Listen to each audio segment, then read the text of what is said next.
Bonjour tout le monde, bienvenue sur le stream du permacodeur, il est 20h. Comment ça va vous? Très bien. Ok. Je vais mettre l'article aussi en chat, comme ça vous verrez. Alors, vous verrez l'article, je pense que vous l'avez probablement déjà vu, mais voilà. Donc qu'est-ce que je disais? Donc l'architecture hexagonale, donc on a nos ports, et puis après on va faire nos services, et on a besoin des adaptateurs derrière. Donc les adaptateurs, c'est effectivement la zone que je vais faire en rouge là, et cette zone-là, elle est effectivement très importante, parce que c'est ce qui nous permet après de plugger, de dépluguer les différents services, si jamais on les change pour d'autres versions, pour d'autres raisons, enfin voilà, à chaque fois qu'on a besoin de faire des changements. En tout cas, on définit une séparation assez fine, mais assez clairement définie, entre ce qu'on veut faire au niveau de notre hexagone, je vais refaire un H là, notre service cœur on va dire, et les différents morceaux. Voilà, je faisais rapidement, c'est bien, ça m'a permis de tester TLDraw et le partage. Je me ferais plus avoir sur cette histoire d'onglet, tiens. Et donc qu'est-ce qu'il disait par rapport à ça? Tac tac tac tac tac tac tac tac tac tac. Et donc il reprenait son exemple. Donc lui il a un exemple en fait caractéristique que je trouve assez sympa puisqu'on peut rentrer dans des complexités assez rapidement, à savoir la réservation de table dans un restaurant. Et quand on commence à tirer sur qu'est-ce que c'est que le métier de réserver une table dans un restaurant, on tire pas mal de choses, notamment des connexions à des bases de données, etc. Et voilà. Donc il parle des FAT adapters. Les FAT adapters, c'est assez intéressant parce qu'en fait, qu'est-ce qu'on appelle un FAT adapters? Le truc, c'est que donc ce qu'on appelle un adaptateur gras, pour utiliser ça, c'est le fait d'avoir un adaptateur qui est plus conséquent que ce qu'il aurait dû être. Je mets volontairement les guillemets là-dessus parce qu'il y a pas mal de... d'ailleurs, c'est un jugement déjà en soi, FAT adapteur, le fait de décrire quelque chose comme FAT, on voit ça un petit peu comme négatif. D'ailleurs, on pourrait même mettre un bémol avec un hashtag grossophobie. Ouais, c'est vrai, maintenant que j'y pense. Mais au-delà de ça, en fait, le fait de dire qu'un adaptateur, il est fat et donc il contient plus que ce qu'il est censé contenir, si on veut rester neutre, c'est assez intéressant en soi. Donc là, il parle de quoi? Il parle d'un truc où il veut réserver une table, enfin faire une réservation, donc un post sur un endpoint de réservation. Je lis pas couramment le C#, mais je pense qu'on retrouve les mêmes choses. Et donc il va faire un certain nombre de choses pour faire sa réservation, etc. Et ce qui est intéressant...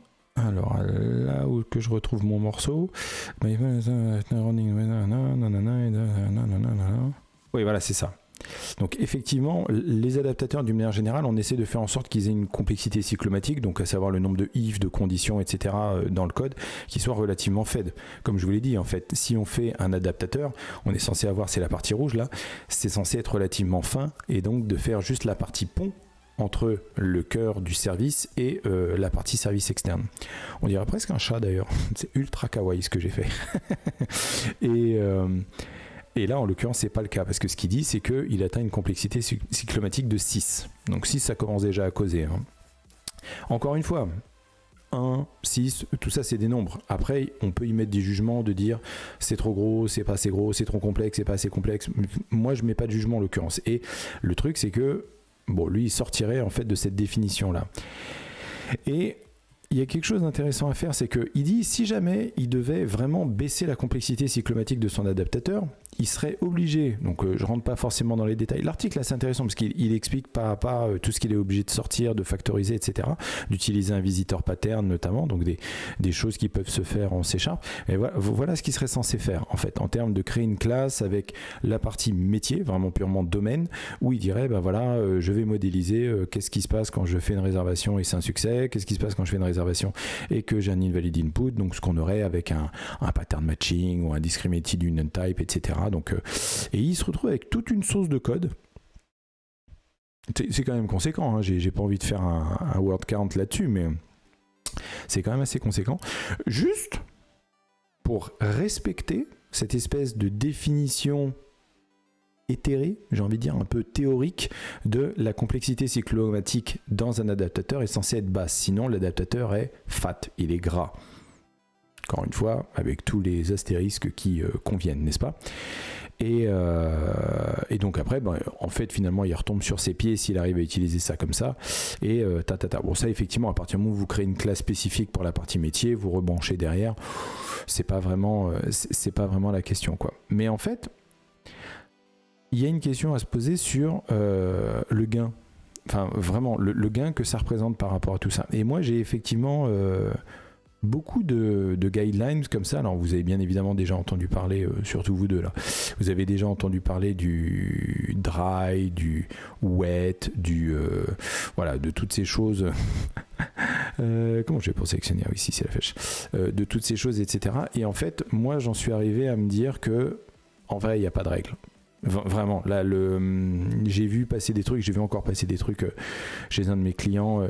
Ouais, T-Dry? C'est quoi? C'est comme du Canada Dry? Je vais être obligé de vérifier, hein, c'est ça? Mon Dieu. Il y a plein de cas où en fait tu as très souvent besoin de sortir un peu. Ah, try to be dry, ok. Et ben même le try to be dry, franchement j'en reviens. Enfin c'est au-delà du... Parce qu'à un moment donné on s'était dit wet, write everything twice, dry, etc. Mais moi en fait je rentre plus dans ces oppositions. Il m'est arrivé... il n'y a pas si longtemps que ça, donc pas chez ce client-là, chez le client précédent, enfin bref, je sais plus vraiment où je me suis dit, je vais l'écrire 4 fois. Enfin vraiment, j'ai 4 fois, j'ai copié-collé 4 fois, parce que c'était dans le style guide d'Angular. Mais ouais, non mais les conséquences que ça peut avoir, ces conneries-là. Et en fait, je me dis, à un moment donné, ouais, je vais reprendre mon crayon. À un moment donné, s'il y a besoin d'avoir 4 fois, est-ce que je peux le sélectionner, le dupliquer? Ça serait génial ça, CTRL-C, CTRL-V. Ouais, bon, on va faire comme ça, hop. Non, c'est du pan. Bon, tant pis. Ah si, c'est fait. Oh, génial. Si j'ai besoin d'avoir 4 fois, génial. Eh ben, c'est très bien ça. C'est très bien ça parce que ça va correspondre exactement à ce que je veux faire. Si j'ai besoin d'avoir plusieurs fois j'ai sélectionné les deux. Il est fifou. Si j'ai besoin d'avoir plusieurs fois quelque chose qui ressemble... Ok, soit, effectivement, on peut se dire c'est pas forcément nécessaire d'avoir la même classe dupliquée 3 fois, on va faire une abstraction, etc. Mais en fait, non, parce que moi, ce que j'ai remarqué, c'est que, en fait, des fois, c'est ça. Des fois, c'est ça. Et des fois, effectivement, c'est comme l'origine. Et des fois, en fait, on est comme ça, et puis après, on va revenir, et puis après, on va avancer, et puis après, on va venir là. Et puis, à un moment donné, il y a quelqu'un qui va dire, mais non, et puis en fait, ça. Et en fait, le code évolue tellement souvent, et dans une telle impermanence, et c'est ça surtout mon point, et dans une telle impermanence que, en vrai, les abstractions, on s'en fout. J'en suis là en fait. J'en suis à me dire, il faut vraiment que quelque chose justifie absolument son coût d'abstraction pour qu'on se dise, ouais, ça valait le coup de factoriser ça dans un truc à part. Et le seul moment où je m'en rends compte, alors si je vais plus dans le truc, le seul moment où je m'en rends compte, c'est quand, tout bêtement, je vais peut-être faire moins fat, il est où mon pointeur là? Ouais, c'était ça. Le seul moment où je m'en rends compte, c'est que je me dis, voilà, je vais avoir ma ligne du temps, etc., qui fait son truc, c'était l'opacité, on t'en fout, on va faire ça en S. Voilà, non, L, M. Et je me dis, en fait, il faut voir, à un moment donné, on va croître, et là, on peut se poser la question ici. Est-ce que là, ça vaut le coup, effectivement, de factoriser? Parce qu'en termes de quantité de code, etc., on se dit, OK, il y a peut-être une question là à se poser. Mais en vrai, si ça se trouve, après, ça va faire ça, parce que le service, on va le dégager, parce que finalement, en fait, non, finalement, ça vaut le coup, etc. Donc là, si je dois faire une courbe comme ça avec la similarité, je vais l'appeler comme ça, S, la similarité entre 2 portions de code, 3 portions de code, etc., elle peut augmenter, et en fait, elle peut drastiquement tomber à un moment donné, parce que voilà, Dev will do anything to avoid writing a line of code twice.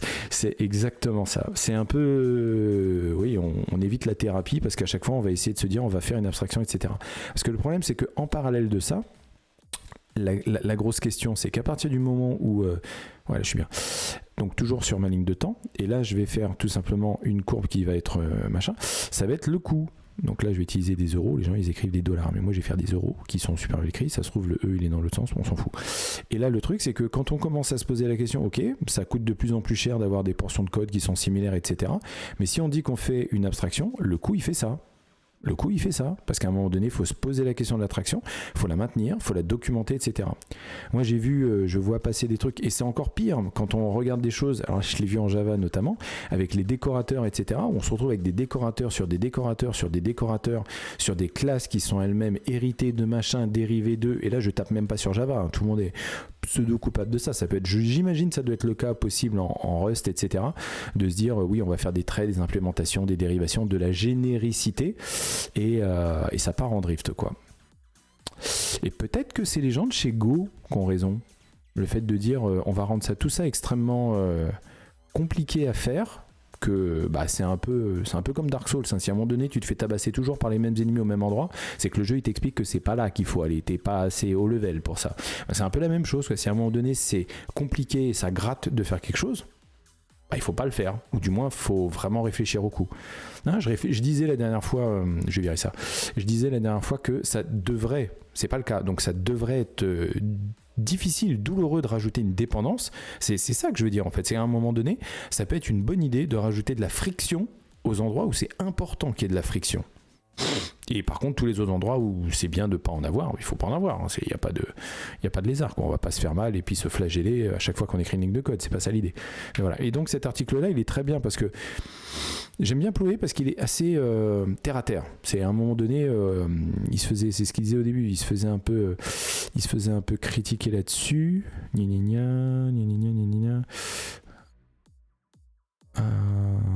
Oui, donc en plus la perméabilité du framework dans les classes aussi, ça c'est quelque chose. Mais mais pour le coup, Go il t'empêche complètement. Alors, c'est pas dans le langage de faire des génériques. Alors, j'ai pas envie de dire de bêtises parce que je crois que ça a changé en plus. Les génériques in Go. Alors bon, a priori il y en a, mais c'est pas aussi violent que ce qu'on pourrait avoir. Je prends l'exemple de TypeScript parce que c'est ce qui va vous parler. Alors c'est pas aussi violent que ce qu'on a dans TypeScript où on peut refaire Doom en type notamment. Je pense pas que ce soit possible avec les génériques de Go. Non, ça reste relativement simple. L'idée c'est d'avoir comme de la monomorphisation en fait. L'idée c'est ça.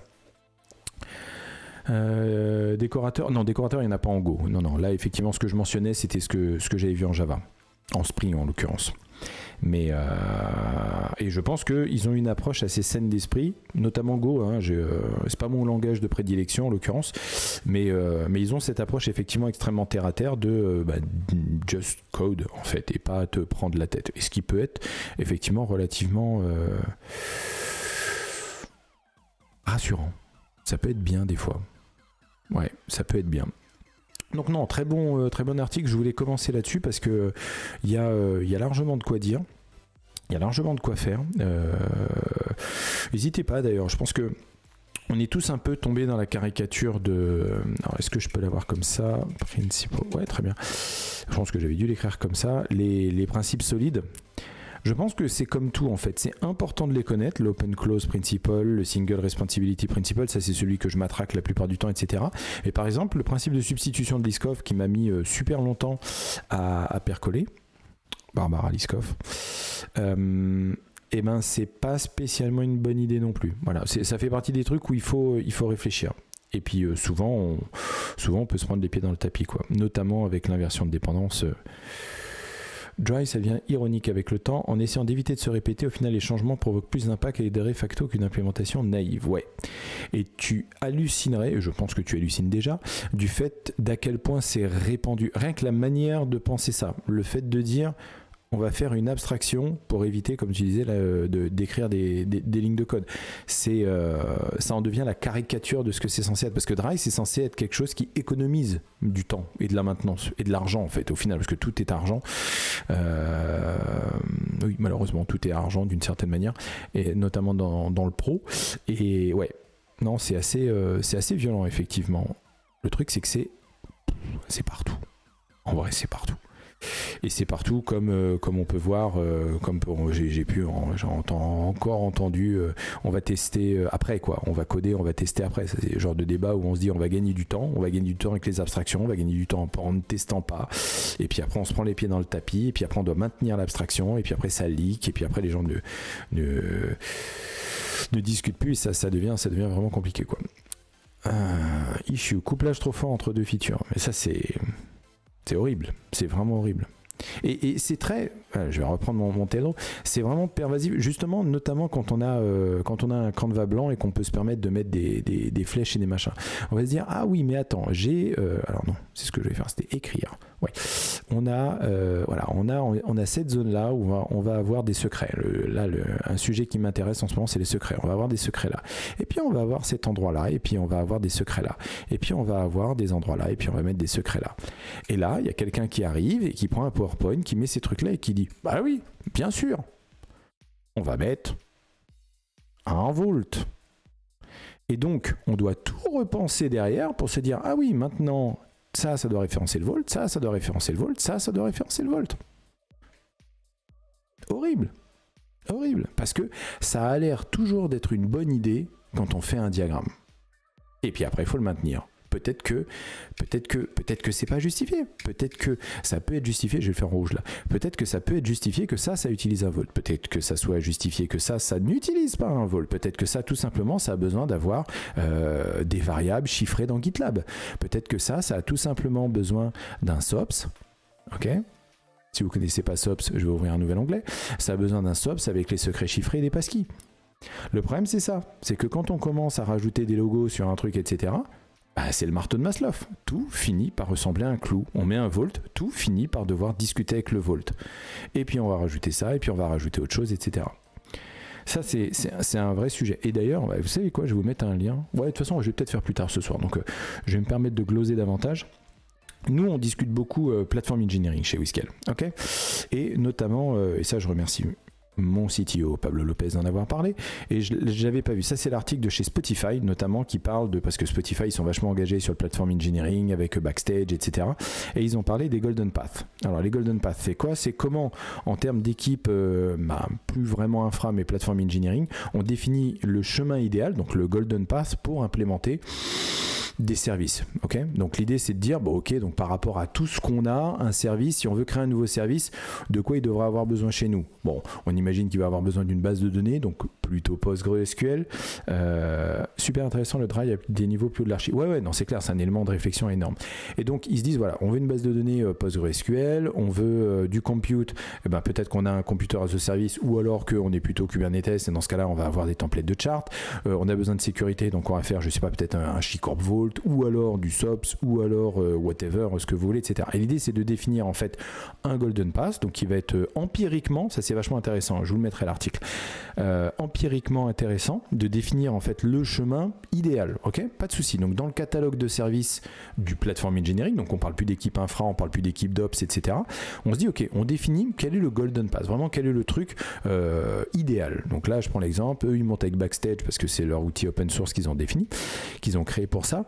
Et donc ils se disent, ok, en termes de Golden Path, vous allez avoir Tingle pour de la CI/CD, Synthetic Test, ils ont un truc dessus, ils font du GKE pour la partie compute et gRPC pour la partie. Donc ils ont leur catalogue de services et dedans ils vont définir leur Golden Path, qu'ils vont documenter, etc., etc. Donc ils sont dans une boucle de feedback constante de est-ce que notre Golden Path il est vraiment en or, ou alors est-ce que c'est du plaqué or, quoi, ou alors c'est un truc on dit que c'est en or mais en fait c'est tout pourri. Donc l'idée c'est d'insister là-dessus et c'est super intéressant parce que voilà, c'était là que je voulais dire. Voilà, vous faites un Golden Path côté back-end, donc il vous donne un step-by-step côté back-end du Golden Path de comment ça se passe chez Spotify. Data Engineering, ça va être un autre Golden Path, etc. Donc ils ont défini leurs différents chemins pour justement les emmener.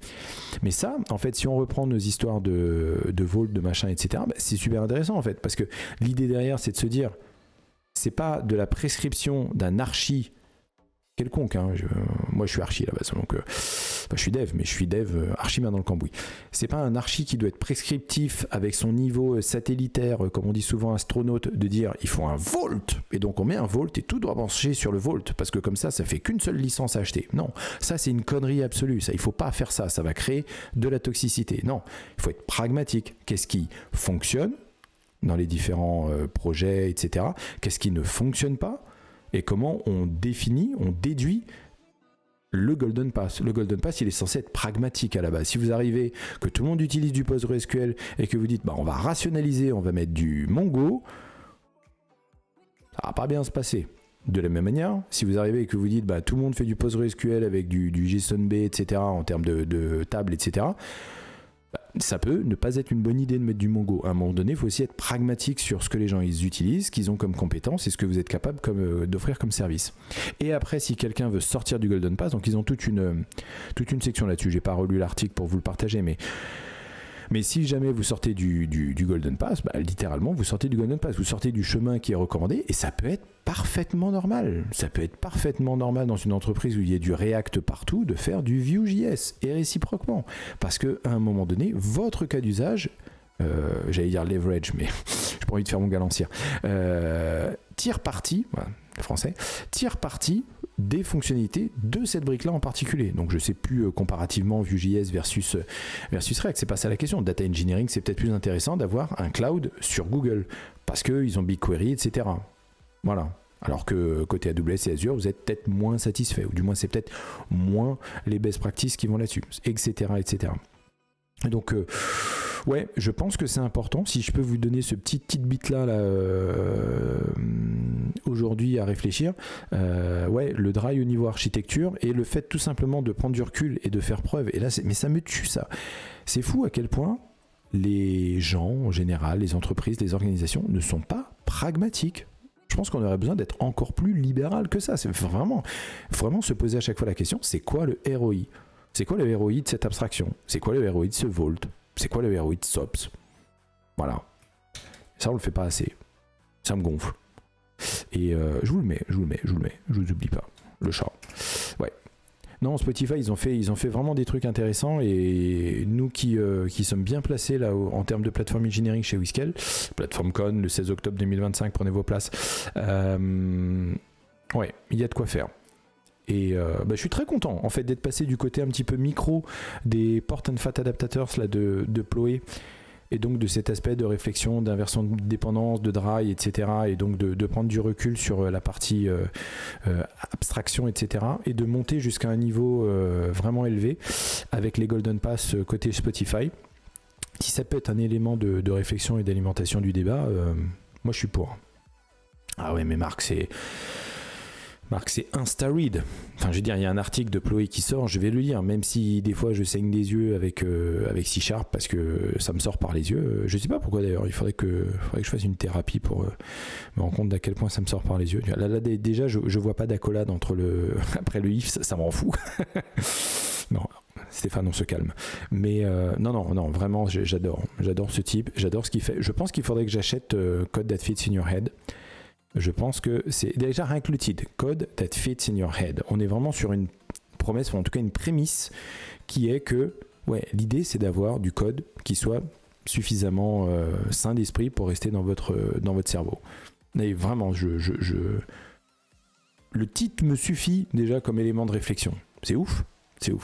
Et bon, quand on voit la qualité des articles qu'il fait, mais j'en avais déjà parlé, donc si vous venez de rejoindre la chaîne, voilà, il m'arrivera de parler régulièrement de Mark Zeeman parce que il fait, je pense qu'on dit Zeeman, parce qu'il fait vraiment des articles extraordinaires et c'est un niveau en fait de seniorité et de réflexion qui c'est bien pour les médiors, les seniors, etc.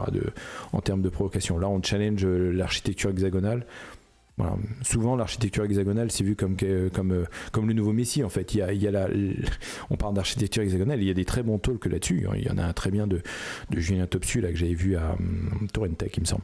Et excellent talk pour le coup, qui montre bien évidemment tous les avantages qu'on peut en avoir, mais aussi, comme d'habitude, et je ne dis pas que son talk le fait. Là, en l'occurrence, je parle de l'architecture hexagonale, mais il faut savoir aussi que, encore une fois, tout choix a un gain et un coût. Vraiment, tous les choix. Déjà, rien que le fait d'implémenter, vous arrivez sur une base de code qui est compliquée, passer à l'architecture hexagonale, c'est pas simple. Il en parle, Julien.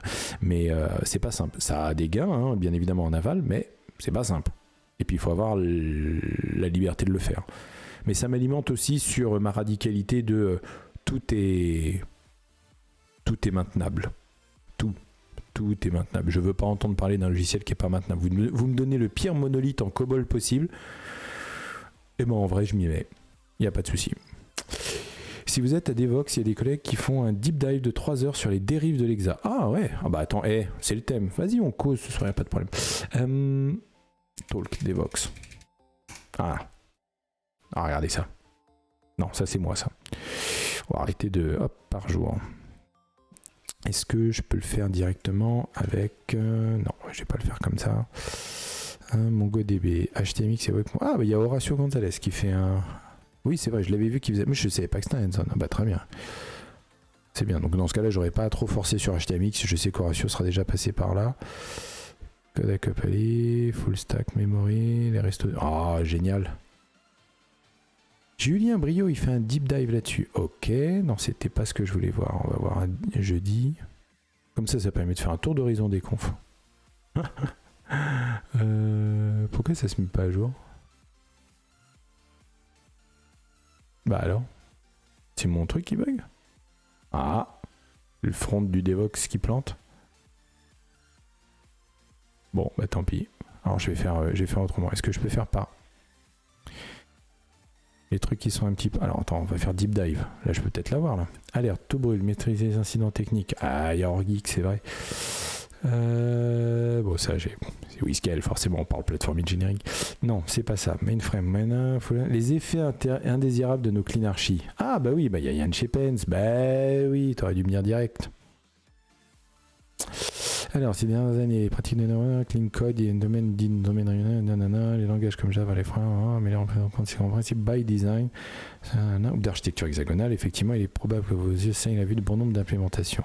Je propose de reparcourir les différents concepts de ces architectures et pratiques afin d'identifier les impacts sur notre code et peut-être aussi certains mélanges douteux, enrichis d'exemples de pratiques douteuses, voire incomplètes. C'est quand ça? Jeudi de 13h30 à 16h30. Eh ben écoute, il faudra que je fasse un arbitrage. S'il n'y a pas trop de talk qui me plaisent à ce moment-là, il y a de grandes chances que j'y aille. Cool, vraiment cool. C'est cool, ça se répond dans tous les sens, c'est vraiment génial. Je kiffe. Les effets indésirables, bah voilà. C'est ça en fait qui est intéressant. Je vais m'étendre encore 2 secondes dessus. C'est ça le truc, c'est que déjà il y a les effets indésirables, donc... Et par définition, donc là je repense à Dunning-Kruger, c'est un unknown, en l'occurrence les effets indésirables, parce que si on sait déjà qu'il y a des effets indésirables, on va pas le faire, ou du moins pas le faire comme ça, parce qu'on n'a pas envie de se prendre des effets indésirables. Personne n'a envie de se prendre des effets indésirables. Mais c'est ça en fait qui est censé, pour moi, appeler à la prudence. Mettre en place de l'architecture hexagonale, c'est pas trivial, c'est pas gratuit. Le point de départ, c'est juste une interface pour la couche infra, le reste ça part loin et souvent trop loin. Bah ouais, par exemple, il le dit, comme ça va être une longue vidéo, je m'en fiche. À un moment donné, il parle justement de... voilà, je parlais de ça là. Le fait que... adorning the method with an HTTP post attribute, donc c'est comme un décorateur. Return extension, the method plays by the rules of the ASP.NET framework, even if it doesn't implement any particular interface or inherits from some ASP.NET base class, it clearly adapts to the ASP.NET framework. Et ça, c'est intéressant parce que moi, j'ai déjà entendu dire, et c'est vrai en fait quand on y pense, si on abstrait trop, mais on abstrait pourquoi? Parce qu'on va changer de framework un jour. Vraiment, tu vas changer de framework. Moi, la plupart du temps, ce que je vois, c'est que les gens ils disent bah non, ça c'est legacy, on le fait plus en AngularJS, on va le faire en React. Moi, c'est ça que je vois. Donc, toute l'énergie qu'on aurait pu consacrer à découpler du code, etc., j'ai envie de dire, c'est chaud quoi. Et pourtant, ça a de l'intérêt. Hein. Tu suis les principes de l'architecture hexagonale, ça a de l'intérêt de séparer la partie métier. C'est ce qu'il dit en fait dans l'article, hein, encore une fois. Ça a du sens de sortir la partie domaine, la partie métier de la partie framework, etc. Parce qu'on veut pas que ça rentre à l'intérieur et qu'on se dise ah bah oui, on passe de telle version majeure de .NET à une autre. Je vais prendre cet exemple-là. Et donc, bah, c'est plus tout à fait la même chose. C'est plus des attributs HTTP post, ça va être une autre sauce d'une autre manière, etc. Ouais, mais en vrai, et ça rejoint un peu ce qu'on disait, en fait, moi, je pense que tout ça, et je vais troller 2 secondes, ça me permet de finir là-dessus, finir sur un troll, c'est toujours drôle. En fait, je pense que c'est dû à des gens qui ne savent pas modifier du code, qui sont tout le temps en train d'en créer, et donc ils ont besoin de créer des abstractions pour se mettre des rails. Mais moi, je suis désolé, j'ai aucun problème à ouvrir 50 fichiers dans Vim, et à faire un remplacement global d'un truc par un autre, sans même parler de LSP, juste en utilisant LGREP, etc. J'ai aucun problème à le faire. Alors si en plus vous me donnez un LSP, alors là c'est rock'n'roll quoi. Et je pense qu'il y a beaucoup de ça. Je pense qu'il y a beaucoup de ces abstractions qui sont « je veux faire la modif uniquement à un endroit pour que ça concerne 50 fichiers ». Mais moi je suis désolé, hein, je suis capable de modifier 50 fichiers. Paradoxalement, toute l'indirection rend plus difficile la migration vers une autre stack. Bah ouais. Ben oui, puisqu'à un moment donné, et moi je l'ai vu quand j'ai dû dive dans un truc de log, etc. Bon, c'était du Java, on s'en fout, mais à un moment donné, on se rend compte qu'on a dive, go to definition à chaque fois, puis on plonge, puis à un moment donné, on ne sait même plus ce qu'on cherche. C'est quand même dingo, quoi. Donc, je suis pas forcément pour le modèle où il faut zéro abstraction, bien évidemment. Je suis pas pour un modèle, et c'est ce que je viens de dire, où il faut que des abstractions, et puis à un moment donné, la moindre ligne de code devient suspecte, quoi. Hein, la complexité, et d'ailleurs, je l'ai vu, ça, la complexité cyclomatique qui est N-force dans SonarCube. Ça, c'est l'une des pires conneries que j'ai vues. Hein. Oh, la complexité cyclomatique, elle dépasse 6. Et alors, c'est comme la couverture des tests, hein. T'es pas 80%. Et alors, voilà. Non, mais c'est pas pragmatique tout ça. Ça n'est pas pragmatique. 6 de complexité cyclomatique, ça n'est pas grave. Ça n'est pas forcément une bonne nouvelle. C'est un indicateur. 80% de couverture de code, ça n'est pas grave. C'est pas forcément une bonne nouvelle, mais c'est pas grave non plus. C'est un indicateur. Est-ce que c'est bien, est-ce que c'est pas bien, etc., etc. Voilà. Donc je vais arrêter là-dessus parce que ça a été moitié rente, moitié troll, moitié peut-être probablement, je l'espère, des choses intéressantes. Donc voilà. Et ben écoutez, merci beaucoup YouTube et à la prochaine. Voilà. Donc, j'ai fait mon outro. Vous avez vu ça, le professionnalisme. Ok, on va dégager tout ce bordel. Je vous ai mis les liens. Ouais, je vous ai mis les liens. Franchement, j'ai pris une bonne baffe dans la tronche quand j'ai vu une app AngularJS qui avait 10 ans d'âge, 1000 fois plus limpide qu'une app React démarrée l'année dernière avec toutes les bonnes pratiques. Bah oui, parce que c'est des bonnes pratiques qui ont été mises en place sans réflexion, quoi. Si c'est vraiment de mémoire, c'est vers 10-15 que ça commence à piquer. Ouais, sauf que qui c'est qui détermine la configuration de SonarCube? C'est les devs? Ou c'est pas les devs? Parce que quand c'est les devs, base de code par base de code, hein, sans parler de monorepo, bah les devs, ils ajustent. Mais si c'est pas les devs qui décident, si c'est Shirky, Metalois, si c'est la Design Authority, la guilde, qui commence à dire 6, 5, 8, 14, bah ouais, rarement les devs. C'est ça qui est dingo. Parce que le dev il est idiot. D'ailleurs le dev on lui demande de coder avec des IA. J'ai encore vu passer ça là. On m'a demandé d'aller plus vite, on m'a demandé d'utiliser de l'IA pour aller plus vite. De fuck. Vraiment de fuck. Si on commence à te dire d'utiliser une IA pour aller plus vite, bah je sais pas, c'est comme si on te disait vas-y utilise ton kit NOS dans ta voiture alors que tu arrives dans les virages de montagne, quoi. C'est ça va bien finir. Et Goodart, bien évidemment. Bien évidemment. SonarCube Goodart. D'ailleurs, je vais même plus l'appeler SonarCube, je vais l'appeler Goodart Cube maintenant. Merci. À chaque fois que je vais voir un SonarCube ou un Circle CI ou un autre truc comme ça, on utilise encore Travis, je sais plus, ils avaient eu un gros souci. Mais ouais, Goodart Cube. Ouais, je vais faire ça. Goodart Cube, très bien. On va pouvoir faire une transition là-dessus. Ah là là là là. Merci à vous. Goodart Cube, génial.